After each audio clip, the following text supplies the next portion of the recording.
Здравейте, господин Коташки. Здравейте. Радвам се да се видим днес с вас. Вие сте един виден гражданин на град Варна. Израснал сте тук. Видял сте много от града. И може да говорите за града и за различни събития, които са се случвали тук, за промяната, за усещанията ви. Сега ще ви задам няколко въпроса. Първо ни разкажете с няколко думи за вас. Казвам се Никола Коташки, родом съм във Варна, тук съм учил, тук съм израснал, тук завърших университет и дълги години бях в морския бизнес, 15 години се занимавах с така наречения шипшандър, търговия, свързано с корабите, и последните години се занимавам с фермерския пазар във Варна, последните 8-9 години, което така ми носи голямо удовлетворение, защото помагаме на малките местни производители да стигат до тяхните клиенти. Специално за Варна мога да кажа, че доста се промени последните години. Има и хубави неща, има и не толкова хубави.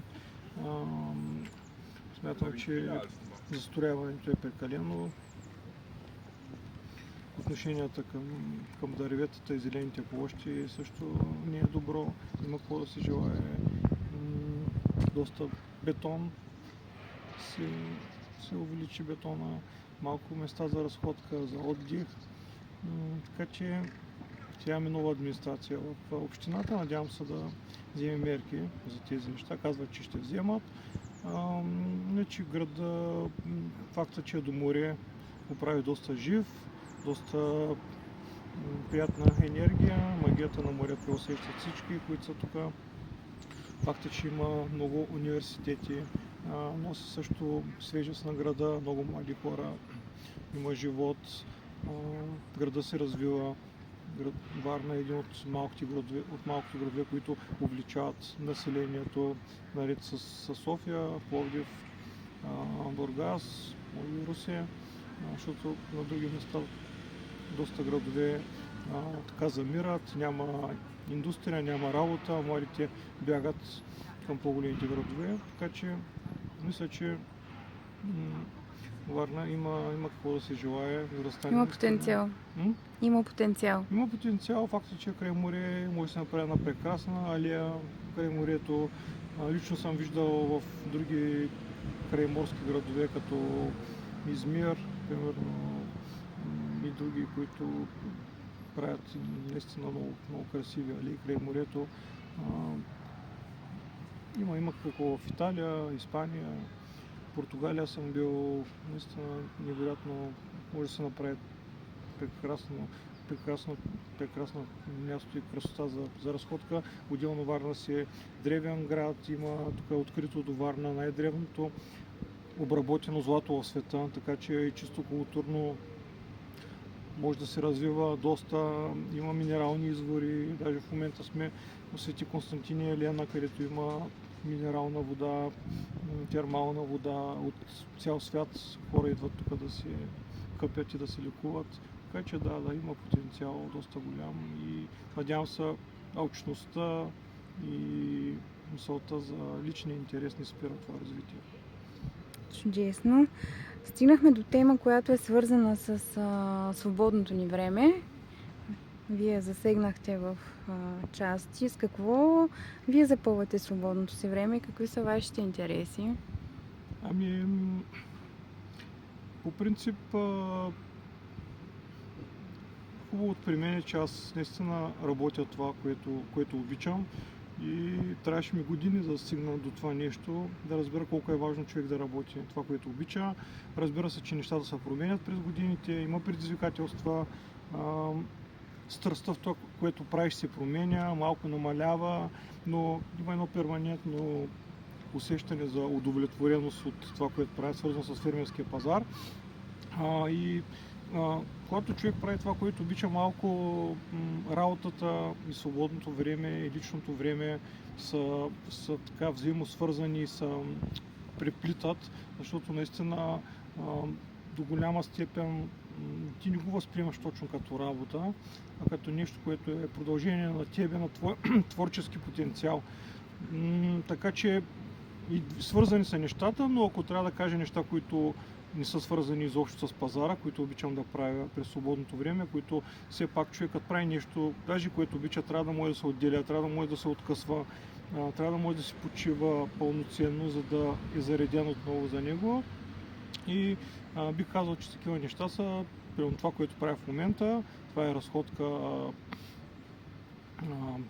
не е сред природата, но в един, да кажем, морски курорт, какъвто е Свети Константин, бившата Дружба, където все още има така зелени площи, има хора, които се разхождат, морето е наблизо, така че обичам да се разхождам в морската градина, в самия град, край Варна има места за разходка и по-далеч, примерно Балчик е приятно да се отиде до Ранкулак, до Крапец, надолу да говорим за примерно Синеморец, Ахтопол, Китен, край морето, по-дълги разходки, нали, свързани с повече дни. Обичам също и планината, нали, прекочета, така селца има красиви, общо взето свързани с природата и с градовете също, нали, ми харесват. В чужбина, в Виена, в Прага съм ходил, много красива архитектура, много така в Букурещ съм ходил, Измир, както споменах, в Сицилия също напоследък ходихме, доста красива архитектура. Радват ме тези неща, обичам да гледам филми, сериали, обичам да гледам. Сега започвам нова книга. Скоро така не бях чел книга, защото така го усеща като някаква почивка от книгите. Преди години четах доста книги, сега почвам нова книга, която е доста интересна. Тоест разнообразни интереси. Да, бих казал да, може би не са чак толкова, колкото на други хора, но това, което така ме зарежда, което, нали, макар да се почивам психически и физически. По принцип, да, спорта също, нали, ходим на сквош с моята приятелка, обичам на фитнес да ходя така, нали, не много силови тренировки, но кардио, с леки тежести, разгъвания, така че бих казал нещо такова. Чудесно. А вие вече споменахте за града, за неговото лице, за начина, по който вие го виждате през годините.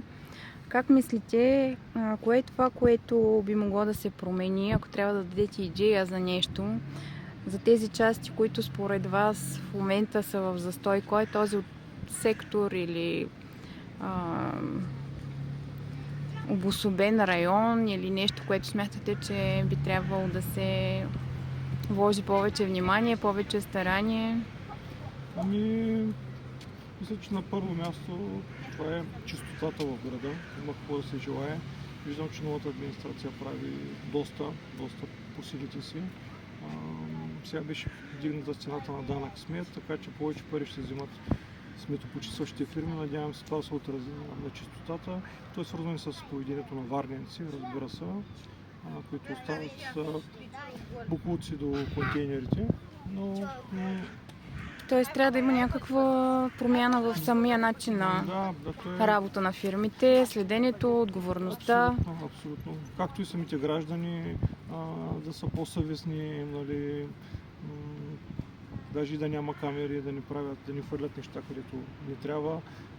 Има екоинспектори, всяко районно кметство, нали, съвестно да гледат, ако трябва да се глобява. Просто през санкция трябва да минава. Българина така малко по-широко скроение, ако не го глобиш, той смята, че всичко му е позволено. Така че трябва, че чистотата е нещо, което трябва да се работи сериозно. Мисля, че има някакво подобрение, но все още има много работа. Друго, което казах, крайбрежната алея, нали, на Морска гара стана приятно, въпреки че има според мен доста заведения. Прекалено много заведения. Примерно в Бургас, доколкото знам, на Морска гара, дали има едно или няма, едно-две. В смисъл, че доста стана като така малко прекалено, но пак изглежда добре, приятно усещането.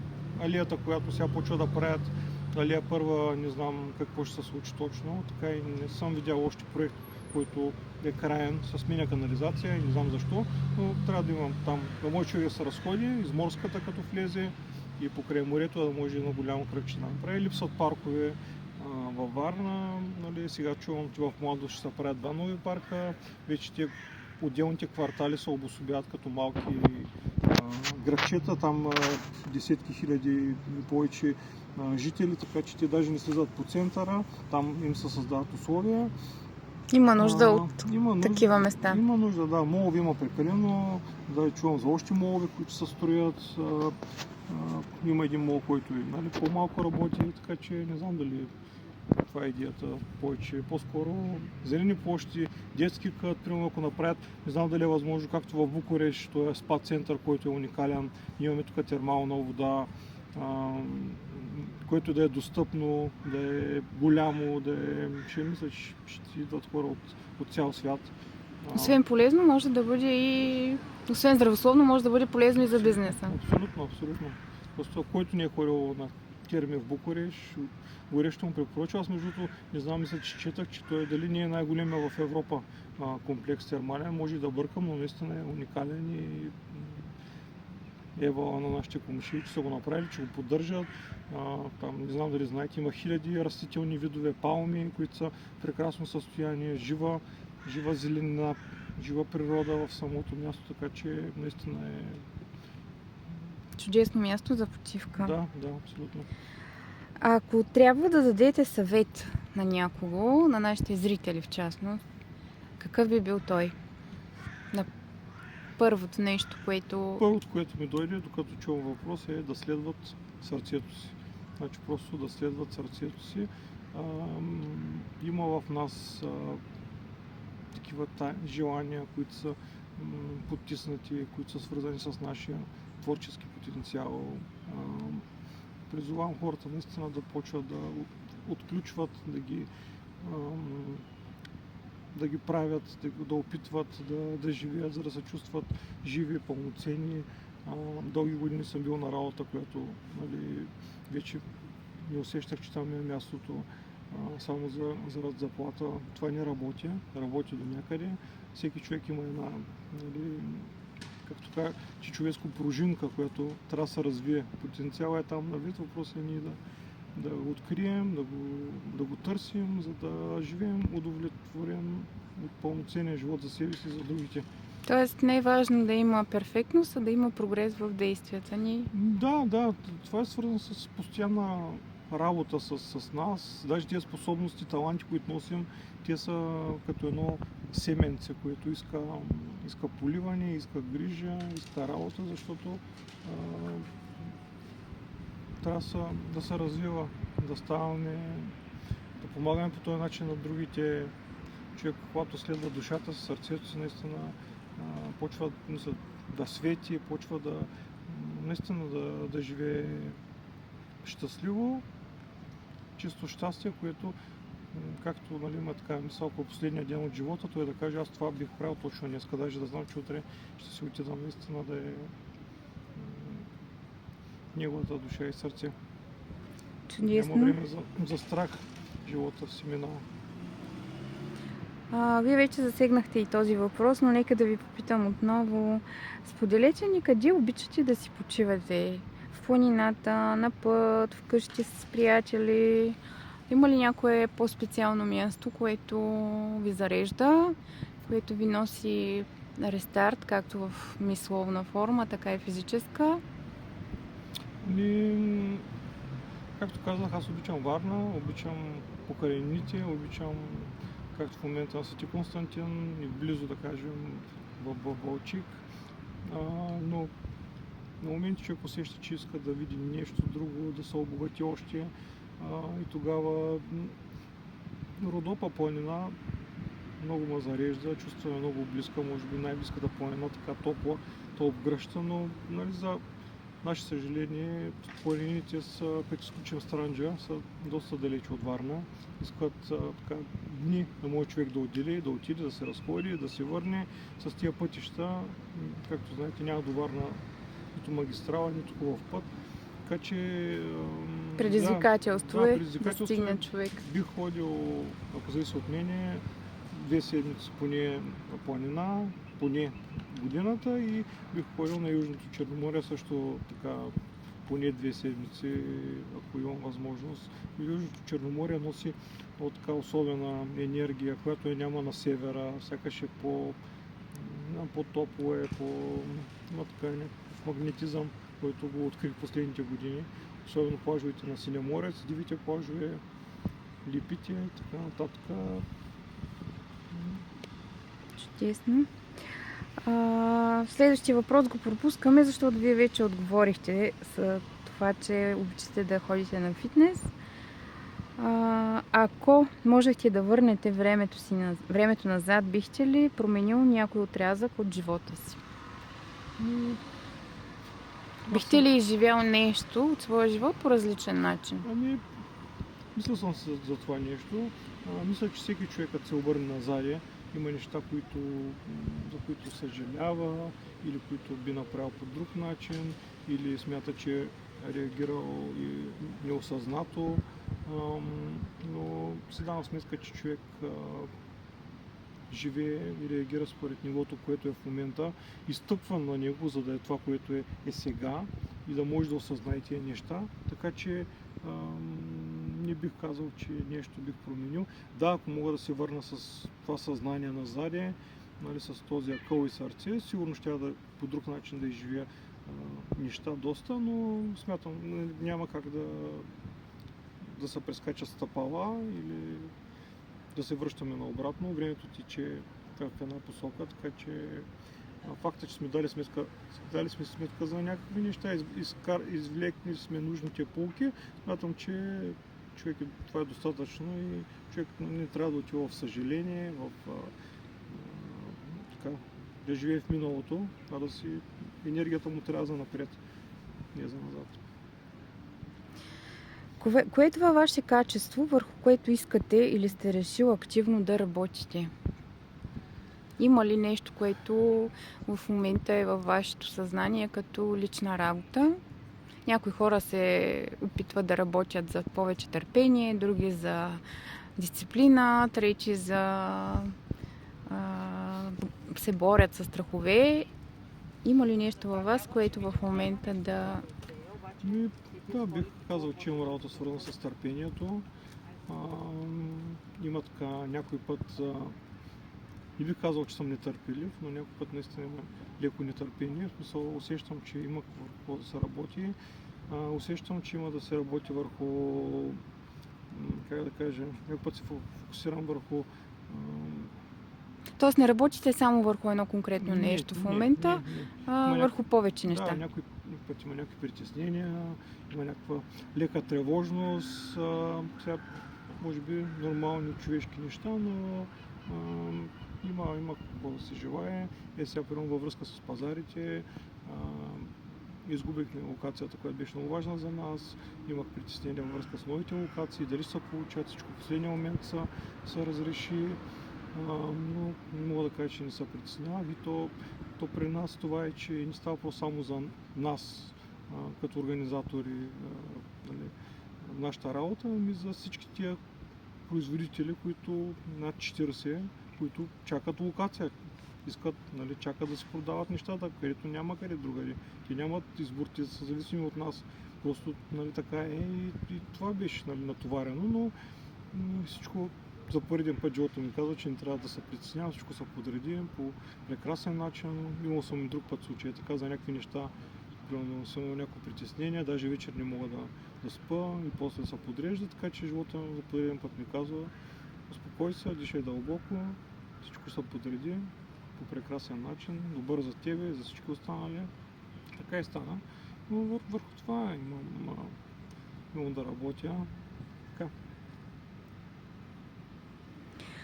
Какви практики използвате в живота си, когато сте изправен пред дилема, работен или семейен казус?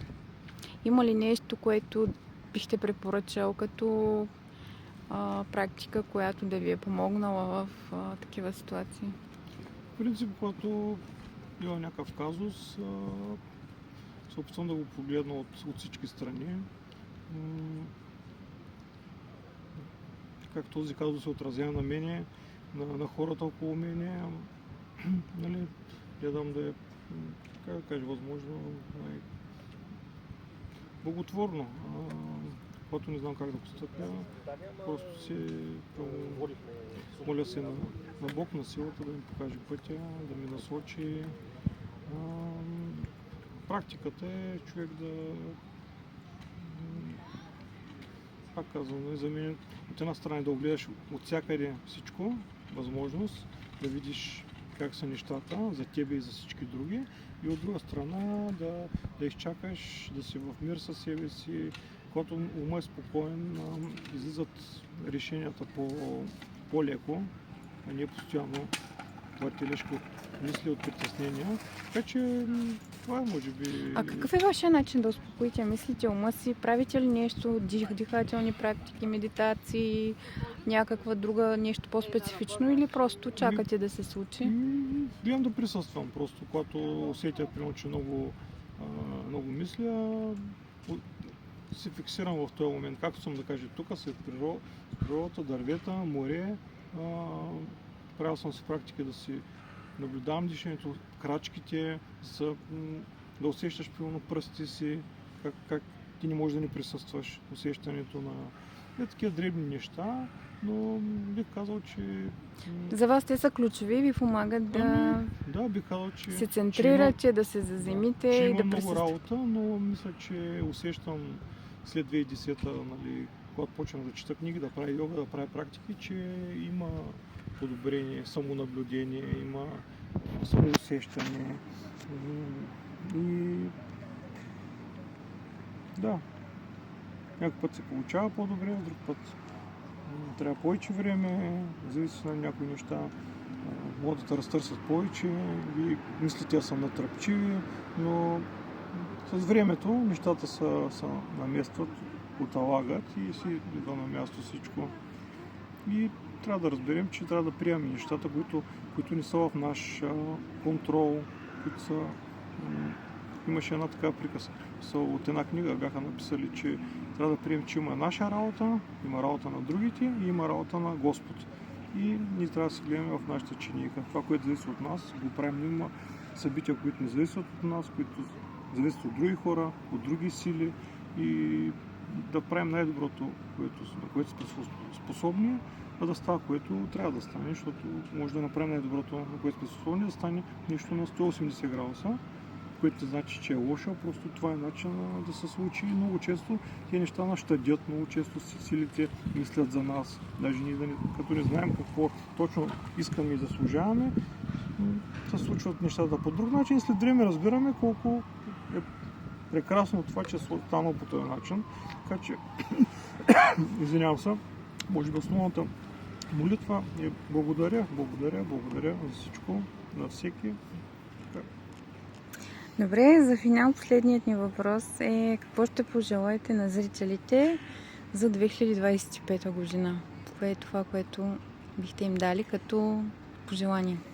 Бих им пожелал в свят на тичане, бързане, тревожност, страхове, притеснения, да открият в себе си котвата, която да ги заземява, да усещат връзката си от една страна с земята, от друга страна с божествения разум, с любовта, да бъдат спокойни, да бъдат балансирани, да правят нещата, които ги довеждат до това състояние, да правят нещата, които обичат, хобитата, които ги зареждат, и да се радват на живота и да знаят, че това наистина може да бъде последния ден от живота им, да го живеят с открито сърце и душа.